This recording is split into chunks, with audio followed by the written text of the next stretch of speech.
Dear students, previous video में हमने ये लेक्चर प्रॉफिट एंड लॉस जो है इसको बड़ी डिटेल से डिस्कस किया था। इसमें हमने फर्दर कुछ फार्मूलाज पढ़े थे। आपको याद होगा हमने एक बात की थी कि प्रॉफिट क्या होता है। ठीक है, प्रॉफिट के लिए हम ये फार्मूला यूज़ करेंगे selling price minus cost price. ठीक है, और लॉस के लिए हम जो फार्मूला यूज़ करेंगे वो ये सेकंड फार्मूला था, जिसमें हमने बात की थी कि कॉस्ट प्राइस में से हम सब्ट्रैक्ट करेंगे सेलिंग प्राइस को। ठीक है, and then profit as a percentage of the cost price. ये पूरा सेंटेंस आप ये जो क्लाज है इस सेंटेंस का है, ये एज इट इज़ आप याद रखें, क्योंकि ये क्वेश्चन में आमतौर पे पूछा भी जाता है कि find the profit as a percentage of cost price, या इस तरह क्वेश्चन में पूछा जाता है कि find the loss as a percentage of the cost price. So in case कि अगर ये कहा जाता है कि जी profit as a percentage of the cost price आपने फाइंड करनी है, तो इन दैट केस आपने ये वाला फार्मूला यूज़ करना है। ठीक है, इसमें आप गौर करें तो प्रॉफिट हमारे पास न्यूमरेटर है, ठीक है, और कॉस्ट प्राइस जो है वो हम डिनोमिनेटर में ले रहे होते हैं, एंड इसको मल्टीप्लाई आप करोगे 100% से। And then if we are being asked के find the loss as a percentage of the cost price, तो इन दैट केस फिर आपने ये वाला फार्मूला यूज़ करना है। इसमें न्यूमरेटर हमारे पास जो है वो लॉस होता है, ठीक है, उसको हम लॉस जो हमारे पास अमाउंट होगी वो हम लेंगे, और कॉस्ट प्राइस हम यहाँ डिनोमिनेटर में लेंगे, and then we will multiplied by 100%, and that's how you can find the required percentages. इसके अलावा इन्हीं कॉन्सेप्ट्स को यूज़ करते हुए, यानी profit and loss as a percentage of cost price या सेलिंग प्राइस, तो हमने ये पार्ट ए और बी डिस्कस किया था वर्क एग्जांपल 1 का, and then we have also discuss the practice now 1 in which we have solved actually we have solved these question number 1 and 2 and both these parts A and B. ठीक है, now we are going to do the similar questions by using the same concepts. ठीक है, so exercise हमारे पास 5A है, और इसका question number 1 ए से D तक करना है और 3 एंड 4 करना है। सो क्वेश्चन नंबर 1 पे हम जाते हैं जी, एक्सरसाइज 5A पे, और ये हमारे पास 1 का A टू D ये क्वेश्चन हमने सॉल्व करने हैं। ठीक है, इसमें हम देखें कॉलम में हमारे पास कुछ हमारे पास कॉस्ट प्राइस गिवन है, यहाँ सेलिंग प्राइस है। ठीक है, इसको हम सॉल्व जो है वो रो वाइज करेंगे। ठीक है, यानी हम यहाँ अगर रो में देखें तो पार्ट ए में हमें कॉस्ट प्राइस गिवन है, and then we have the selling price. ठीक है, ये दोनों हमें गिवन है, और हमने ये देखना है कि इस ट्रांजैक्शन में प्रॉफिट हो रहा है या लॉस हो रहा है। ठीक है, और देन फिर हाँ यहाँ हमने फिर अगर प्रॉफिट हो रहा है तो profit as a percentage of cost price हम यहाँ लिखेंगे, और अगर लॉस हो रहा है इस ट्रांजैक्शन में तो loss as a percentage of cost price यहाँ लिखेंगे। ठीक है, इस केस में अगर हम डिस्कस करें स्पेसिफिकली पार्ट ए को, तो इसमें कॉस्ट प्राइस आप देखें तो 40 है, जबकि सेलिंग प्राइस 45 है। इट मीन्स कि प्रॉफिट है। हम प्रॉफिट को कैसे आप देखते हो कि अगर कॉस्ट प्राइस आपकी लेस है और सेलिंग प्राइस ज़्यादा है, तो फिर हम कहते हैं कि हमें प्रॉफिट हो रहा है। ठीक है, और अगर सेलिंग प्राइस कम होगी, जैसे इस केस में है सेलिंग प्राइस आप गौर करें 480 कम है और कॉस्ट प्राइस ज़्यादा है, तो इस केस में लॉस होगा। ठीक है, सो यहाँ फिर हम पहले पार्ट ए की ज़रा बात अगर हम कर लेते हैं जी, तो अपनी स्लाइड्स की तरफ चलते हैं। ओके, तो अगर हम देखें पार्ट ए की बात करें, तो पार्ट ए में आप देखेंगे कि हमारे पास प्रॉफिट हुआ है। हमें कैसे मालूम हुआ कि प्रॉफिट हुआ है? जैसे मैंने अभी आपको बताया कि cost price if you can see कि it is $40 and selling price is more than the cost price, it is 45, है ना। सो $5 का हमें यहाँ प्रॉफिट हो रहा है। सो हैंस हम क्या करेंगे जी, प्रॉफिट फाइंड करते हैं, एंड वी नो कि formula of the profit is that is our selling price. इसको मैं एस डॉट पी लिख रहा हूँ, and we subtract it from cost price which is $40। ठीक है जी, so we have this profit. अब अगर ये लॉस होता तो then we will subtract the cost price minus selling price. Fine, so इसको हम सब्ट्रैक्ट करें तो we will gate $5। Now the required percentage कैसे हम फाइंड करेंगे? प्रॉफिट, ठीक है, profit divide by cost price multiply 100%। तो इसमें आप ज़ीरो को हम ज़ीरो से कैंसिल कर लेते हैं जी, 5 10 टाइम्स 50, एंड 50 डिवाइड बाय 4। अगर हम 50 डिवाइड बाय 4 अगर हम 50 डिवाइड बाय 4 करें तो हम देखते हैं जी हमारे पास आंसर क्या आएगा। We will get 25/2 and 12.5। So our answer will be 12.5%। So ज़ाहिर है कि ये आपने प्रॉफिट इसका जो रिक्वायर्ड परसेंटेज है दैट विल बी 12.5। ठीक हो गया। सो ये हमारा जी आंसर होगा। प्रॉफिट में यहाँ आपने ये करना है कि प्रॉफिट में यहाँ आपने लिख लेना है $5 कि $5 प्रॉफिट हुआ, ठीक है। और जो परसेंटेज हमारे पास आई थी वो क्या थी, 12.5% थी। तो वो आपने यहाँ इस कॉलम में, यहाँ इस रो में मेंशन कर देनी है कि 12.5% इसमें हमने प्रॉफिट कैलकुलेट किया as a percentage of cost price. बिल्कुल इसी तरह से now we will do the second part. In that case as you can see the cost price is less and the selling price is less and the cost price is more, ठीक है। So it means के यहाँ हमें loss हो रहा है, ठीक है। और लॉस के लिए जैसे अभी मैंने आपको बताया, आप उस लॉस कैसे कैलकुलेट करोगे, आप इसमें से अगर आप देखो तो 600 हमारे पास कॉस्ट प्राइस है। So we will subtract, we will write it like that कि कॉस्ट प्राइस, मैं इसको C डॉट P लिख रहा हूँ, माइनस सेलिंग प्राइस। तो लॉस कैसे आप फाइंड करोगे, cost price minus selling price, fine. तो इसको अगर सब्ट्रैक्ट आप करो, 600 subtract 480 you will gate 120।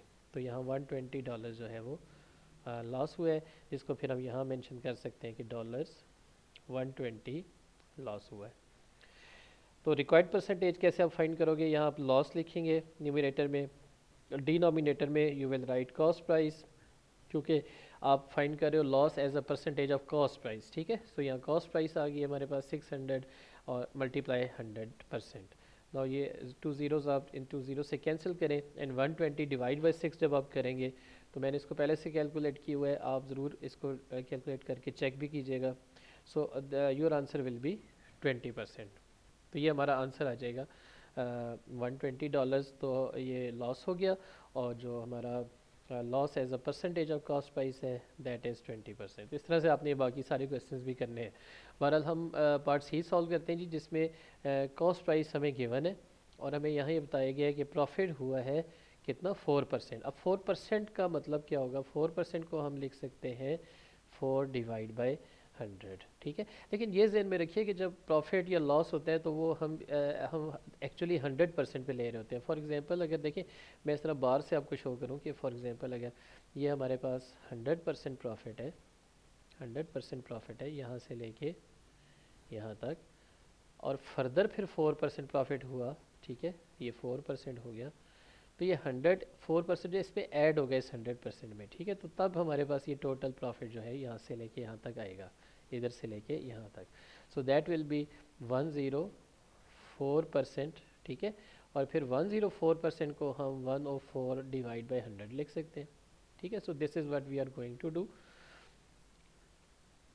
So selling price आ जाएगी जैसे मैंने अभी बताया आपको 104, ठीक है, डिवाइड बाई 100, क्योंकि 104% हमारे पास प्रॉफिट था, ठीक है। और इसको अब मल्टीप्लाई हम करेंगे उस कॉस्ट प्राइस से जो यहाँ गिवन है, which is 88,000 in this case. ये पार्ट सी में आप देख सकते हो, इट इज़ 88,000, ठीक है। सो इसे हम मल्टीप्लाई करेंगे, इन 2 ज़ीरोज़ को 2 ज़ीरो से कैंसिल कर लें, 104 मल्टीप्लाई 880, ठीक है। तो हमारे पास जो आंसर आएगा वो आएगा $91,520। सो ये हमारे पास आ गई जी सेलिंग प्राइस, ठीक है। ये हमारे पास आ गई S.P, मैं इसको लिख रहा हूँ selling price, fine. So next अब हमने प्रॉफिट यानी हमने देखना कि कितना हुआ।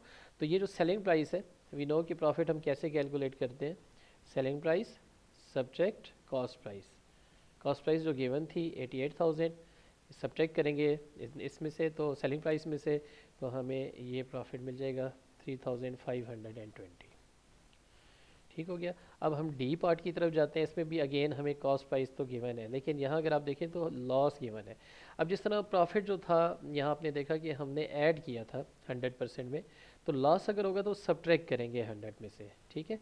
सो यहाँ जो हमें लॉस है वो 22.5 है, तो हम 100 में से 100% में से सब्ट्रैक्ट करेंगे 22.5%, ठीक है। तो जो लॉस हमारे पास आएगा वो फिर हम उसको हम कंसीडर करेंगे फर्दर कैलकुलेशंस पे। सो यहाँ हम देख लेते हैं कि क्या आंसर आएगा हमारे पास, 100 माइनस 22.5, तो ये आ गया जी, इसको डेसिमल में लिखिए 77.5।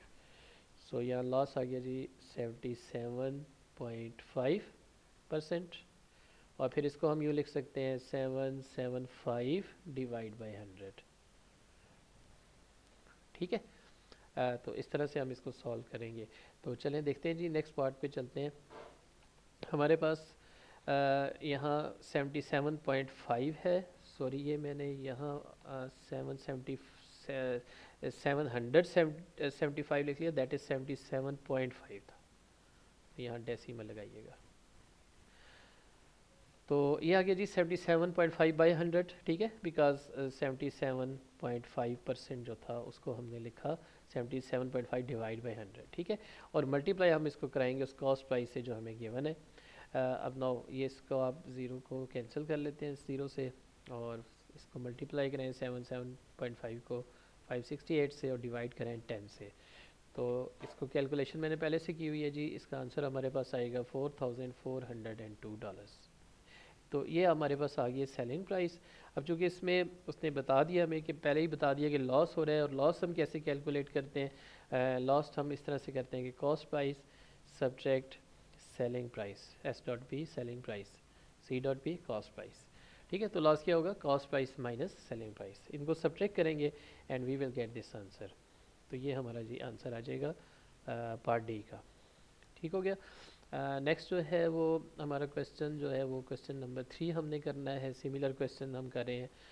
इसमें देखिए कि ये बात कर रहा है कि एक ट्रेडर है और वो मिक्स कर रहा है 2 किलोग्राम ऑफ बटर, ठीक है, और उसकी कॉस्ट वो बता रहे हैं $8 पर केजी, और इसको मिक्स कर रहा है 3 किलोग्राम ऑफ बटर से, और उसकी कॉस्ट है $6 पर केजी।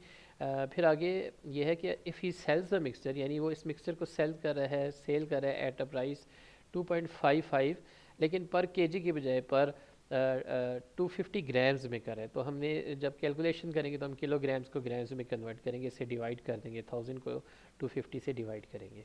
सो एक्सप्रेस इज, अब फाइंड हमने क्या करना है, express the profit as a percentage of his selling price.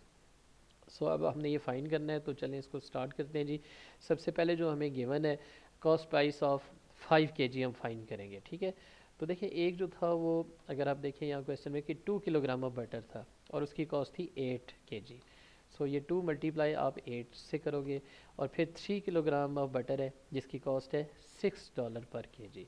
तो यहाँ पे 3 को आप 6 से मल्टीप्लाई करोगे, 2 8 टाइम्स 16, ठीक है, एंड 3 6 टाइम्स 18, हम दोनों को ऐड करें and you will gate $34। Now $34 आपकी वो अमाउंट है जो कि कॉस्ट प्राइस है किसकी, 5 किलोग्राम ऑफ मिक्सचर की, ठीक है। अच्छा अब देखिए सेलिंग प्राइस हम फाइंड करना चाह रहे हैं। सेलिंग प्राइस जो है 5 किलोग्राम ऑफ मिक्सचर की कैसे फाइंड करेंगे, हम इसको 20 को मल्टीप्लाई करेंगे इस कॉस्ट प्राइस के साथ जिस पे उसने सेल किया था। सेल उसने किया था $2.55 पे, तो यहाँ $2.55 आ गया। अब 20 क्यों आया, देखिए जैसे मैंने पहले कहा कि ये जो हमारे पास क्वांटिटीज़ थी ये किलोग्राम्स में थी, ये भी 2 किलोग्राम्स था, ये 3 किलोग्राम्स था। तो वी नो कि 1 किलोग्राम जो है उसमें 1000 ग्राम्स होते हैं, ठीक है। और जो इसने ये जिस प्राइस पे उसने सेल किया था मिक्सचर को, वो किया था पर, और जो क्वांटिटी थी वो थी 250 ग्राम्स, ठीक है। सो 1000 डिवाइड बाई 250 ग्राम्स, ये हमारे पास आंसर आएगा 4, ठीक है। और टोटल जो मिक्सचर था वो 2 + 3 5 था, ठीक है। तो हम इसको फिर 5 से मल्टीप्लाई करेंगे एंड वी विल गेट 20। तो दैट्स वाई कि we have multiplied it by 20। इनको मल्टीप्लाई आप करें जब, तो you will get this answer $51। तो ये आ गई जी आपके पास सेलिंग प्राइस। अब देखिए कॉस्ट प्राइस है 34, ठीक है, और सेलिंग प्राइस है 51। तो इस ट्रांजैक्शन में प्रॉफिट हुआ है उसको या लॉस हुआ, तो यहाँ अगर हम देख सकते हैं कि सेलिंग प्राइस ज़्यादा है और कॉस्ट प्राइस जो है वो कम है, तो प्रॉफिट नज़र आ रहा है हमें। सो प्रॉफिट के लिए आप यूज़ करते हो selling price minus cost price. तो रिक्वायर्ड परसेंटेज होगा प्रॉफिट, ठीक है, ये हमारे पास प्रॉफिट है, selling price minus cost price, और डिवाइड बाय ये आ गई हमारे पास सेलिंग प्राइस, ठीक है। This one is selling price. ये अगर आप गौर करें तो this one is our profit जो था selling price minus cost price, ठीक है। और इसको 100 से आप मल्टीप्लाई करें। 51 फार्मूला ये याद रखिएगा, ये हम शुरू में डिस्कस कर चुके हैं।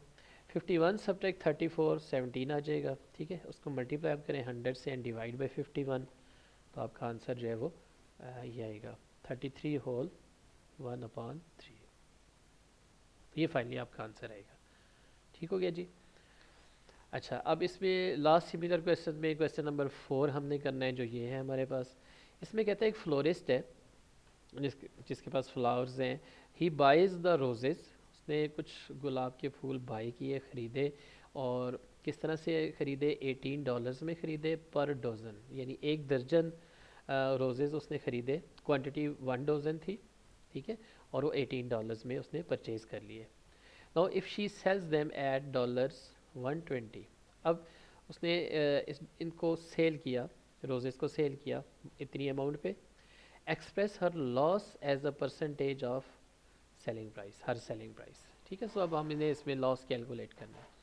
तो चलिए जी इस क्वेश्चन को स्टार्ट करते हैं। इसमें देखिए पहले सेलिंग प्राइस की बात हो रही है 1 डज़न ऑफ रोजेज़ की, ठीक है। सो 1 डज़न मीन 12, और जो प्राइस थी वो थी 1.20 जिस पे सेल किया गया, तो हम इसको मल्टीप्लाई कर देंगे।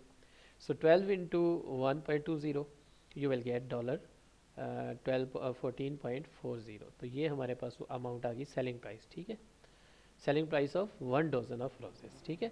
सो अब देखिए लॉस जो होता है उसको हम कैसे फाइंड करते हैं, क्योंकि इसमें लॉस पहले से बता दिया कि लॉस होगा, तो वो होगा जी cost price minus selling price, ठीक है, फार्मूलाज आपने याद रखने हैं। सो रिक्वायर्ड परसेंटेज क्या आएगा जी, लॉस आएगा, न्यूमरेटर में हमारे पास ये सारा लॉस है, ठीक है, और डिवाइड बाय ये अगर आप देखें तो ये हमारे पास सेलिंग प्राइस है, that one is our selling price. Loss क्यों है, देखिए लॉस किस तरह से, ये कॉस्ट प्राइस है, ठीक है, C.P में इसको लिख रहा हूँ, सब्ट्रैक्ट ये हमारे पास सेलिंग प्राइस है। सो इस केस में आप देखेंगे सेलिंग प्राइस जो है वो हमारे पास 14 है, और जो कॉस्ट प्राइस थी वो 18 है, तो 18 ज़्यादा है, सेलिंग प्राइस कम है, तो ये लॉस है, फाइन। सो अब 18 माइनस 14.40 करें, फार्मूला आप जहन में ये रखिएगा। सो ये आएगा हमारे पास 3.60, ठीक है, और डिवाइड बाय ये एज इट इज़ हमने लिख दिया। अब फर्दर इसको कैलकुलेशन करें, इसको मल्टीप्लाई करें, डिवाइड बाय 14.40 आप करेंगे, तो मैंने इसको पहले करके रखा हुआ है, तो आपका आंसर जो आएगा वो आएगा 25%। तो ये आपका जो है वो रिक्वायर्ड परसेंटेज आ जाएगी, ठीक है जी। सो ये अभी आज हमने प्रैक्टिस नो 1 जो है इसके सिमिलर क्वेश्चंस डिस्कस किए हैं। इससे पहले वाला जो लेक्चर है वो वीडियो अवेलेबल है इसी चैनल पे, आप ज़रूर उसको देखिए, क्योंकि वो फर्स्ट वीडियो है जिसमें हमने इन सब चीज़ों को डिस्कस किया हुआ है, प्रॉफिट एंड लॉस को, और इसमें वर्ड एग्जांपल 1 और प्रैक्टिस नो 1 भी सॉल्व की है, ठीक है। और अभी ये सिमिलर क्वेश्चन जितने थे ये सारे के सारे हमने कंप्लीट कर लिए। ओके जी, थैंक यू वेरी मच, अपना बहुत ख्याल रखिएगा, अल्लाह हाफिज़।